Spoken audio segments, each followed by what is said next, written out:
बांधे हो जो जवान लड़के सोचते हो कि मैं सही नहीं बोल रहा हूं। आजादी का जो 75वां साल लिख रहा है ना अमृत महोत्सव, इसमें बता रहा हूं गांधी का कलेजा नापा नहीं जाता, महसूस किया जाता है कि गांधी का कलेजा कैसे होता है। हाय हाय क्या कहने। आप बताते हैं कि गांधी कौन है? इतिहास की किताब पढ़ी है, ये व्हाट्सएप पे सुबह सुबह जो तुम्हें एजेंडा भेजा जाता है ना, जिसे तुम पोटी करते समय पढ़ते हो, उसी लायक ही है वो, क्योंकि उन्होंने भी व्हाट्सएप पे पोटी करी है जो उन्होंने भेजी है आपको। अच्छी बात है। 1932 में पत्रकार लिखे और इस बात को फेसबुक पे लिखना, मैं फर्जी राष्ट्रवादी नहीं हूं कि आपको कोई झूठ बोल के चला जाऊं। 1932 में गोलमेज सम्मेलन में गए थे बापू, सुनो कुणाल, और इंग्लैंड के महाराज ने उनसे मिलने की मंशा जाहिर की। चर्चिल कहता था अधनंगा फकीर है, हर अहंकारी ऐसा ही कहता है सत्य को। रावण भी कहता था कि फकीर है, ये कौन तपस्वी है, इसके साथ ये औरत क्यों रहनी चाहिए, मेरे पास रहनी चाहिए। चर्चिल भी कहता था अधनंगा फकीर है। तो राजा ने कहा कि बुलाओ मिलने के लिए गांधी को।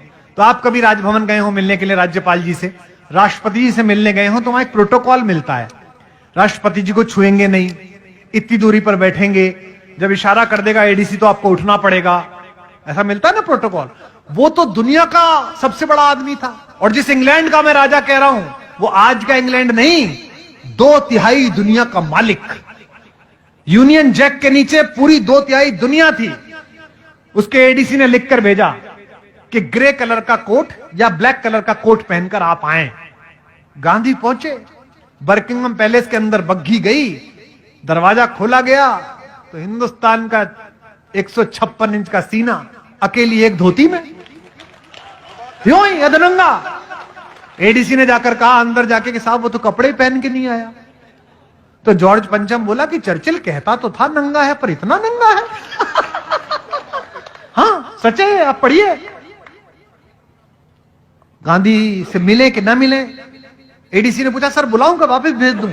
राजा को मस्खरी सूझी। राजा ने कहा देखे तो सही कौन आदमी है, पूरा देश खड़ा कर दिया आपने पीछे। उसने कहा बुलाओ अंदर। आया, दुनिया के सबसे बड़े आदमी के सामने हिंदुस्तान का सबसे कमजोर आदमी खड़ा है, और जिस हत्यारे को तुम महिमा मंडित करते हो वो नपुंसक था। 28 साल की उम्र में उसने एक बूढ़े अशक्त को गोली मारी। मर्द का बच्चा था तो किसी अंग्रेज में गोली मारता। हाय हाय हाय। मर्द का बच्चा था तो मारता किसी ऐसे आदमी को गोली। राम नाम जपते हुए एक बूढ़े को गोली मारकर आप उसे क्रांतिकारी बता रहे हैं। क्या बात। मैं जो टिप्पणी पढ़ रहा हूं सुनेगा, बैठिए आप विराजिए। मैं बहुत बहुत आपका आभार व्यक्त करता हूं, बहुत धन्यवाद। ये मैं से आपका प्रेम समझ के लगा लेता हूं। और राजा ने पूछा मुस्कुराते हुए गांधी से, एक धोती में गांधी खड़ा है, ब्लैक एंड व्हाइट में, सोच के देखना वो दृश्य है। आज ये जरा जरा सी बात पर अमेरिका के सामने घिग्गी बांधने वाले, चीन के सामने घुटने टेक देने वाले, जरा जरा सी घुड़की पे बिल में अंदर घुस जाने वाले नेतृत्वों से पूछना चाहता हूं, चाहे इनकी सरकार का हो चाहे उनकी सरकार का हो। 1932 में गांधी खड़ा है इंग्लैंड में राजा के महल में अकेला। राजा ने पूछा well mister Gandhi where are your clothes, तुम्हारे कपड़े कहां गए?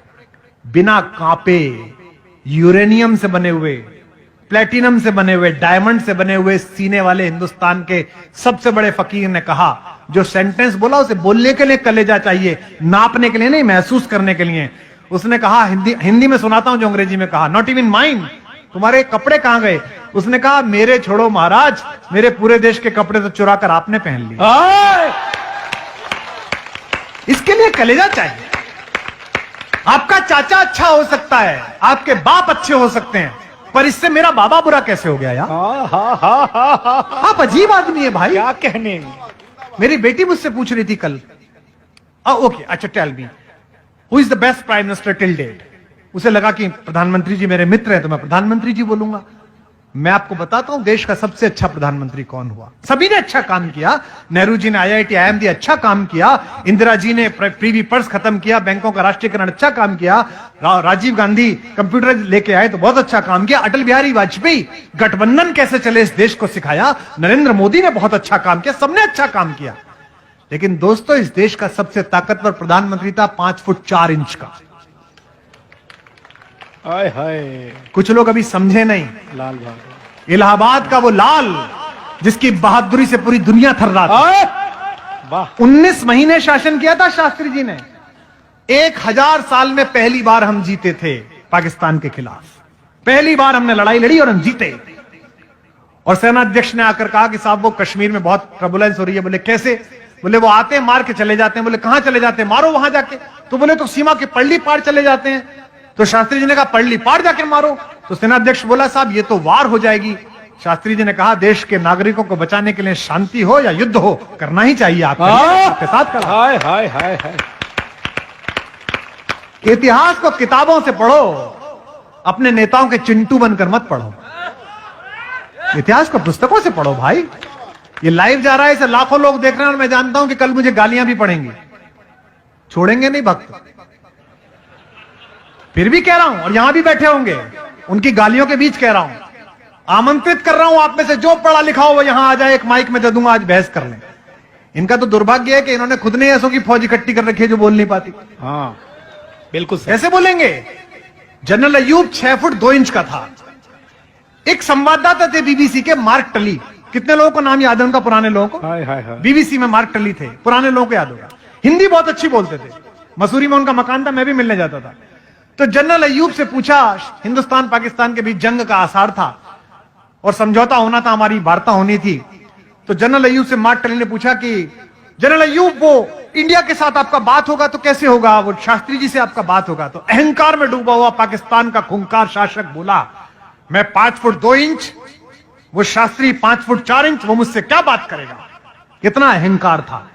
भारत आए, साउथ ब्लॉक में प्रधानमंत्री कार्यालय से अपनी सफेद एम्बेसडर कार में शास्त्री जी फाइल लेके चढ़ रहे थे। मार्क टली दौड़ते दौड़ते गए, शास्त्री जी, जनरल अयूब कहते हैं कि वो 6 फुट 2 इंच के, आप 5 फुट 4 इंच के, लड़ाई होने वाली है, लड़ाई के बाद आप दोनों क्या बात करेंगे? बोले वो मुझसे क्या बात करेगा?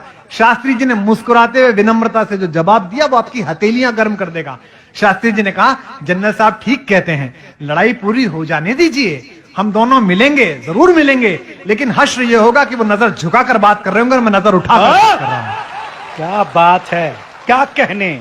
ऐसे लोग हमने पैदा किए इस देश में। कहने, वाह वाह, क्या संस्मरण है, वाह वाह वाह वाह। पाकिस्तान के 2 टुकड़े करने वाली महियसी श्रीमती इंदिरा गांधी हमने पैदा की। आप उससे भी महान काम करें। ईश्वर करे कि पाक अधिकृत कश्मीर आप भारत को दिला दें, हम आपके सम्मान में भी कविताएं लिखेंगे, हम आज से 20 साल बाद आपके सम्मान में भी ऐसा करेंगे।